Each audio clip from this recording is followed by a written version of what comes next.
যে ব্যক্তি রোজা রাখার পর মিথ্যা কথা বলে, অপরের কুৎসা রটনা করে, মানুষের ক্ষতির চিন্তা অন্তরে পোষণ করে, তার খাদ্য পানীয় ত্যাগ করা আল্লাহর কাছে মূল্যহীন। আল্লাহ এমন লোকের প্রতি কখনো দৃষ্টি দেবেন না। সহিহ বুখারী। এই বরকত ও ফজিলতময় মাসে আল্লাহ যেন আমাদের সবার সহায় হন।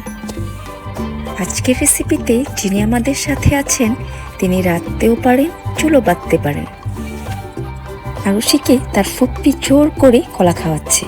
সে মুখ থেকে বের করে দিবে, তার ফুপ্পি কোনো মতেই তা হতে দেবে না। এ নিয়ে দুজনের খুনসুটি। আরুষি তো চিৎকার করে কান্না। আরুষি বেবিকে যে পরিমাণ ভালোবাসা দিয়েছেন তার জন্য কৃতজ্ঞতা। যারা আমার পরিবারে নতুন, তাদের কাছে অনুরোধ থাকলো, ভালো লাগলে ভালোবেসে লাইক, শেয়ার, সাবস্ক্রাইব এবং কমেন্টস করে যাবেন। সবাইকে অসংখ্য ধন্যবাদ। মেয়েদের অর্থনৈতিকভাবে স্বাবলম্বী হওয়াটা ভীষণ জরুরি। আমাদের সাথে আজকে যিনি আছেন, তিনি স্কুল টিচার। তিনি যেমন ভালো শিক্ষিকা, তেমনই ভালো রাঁধুনি। তাই তার সম্পর্কে বলেছিলাম, যে রাঁধতে জানে সে চুলও বাঁধতে জানে।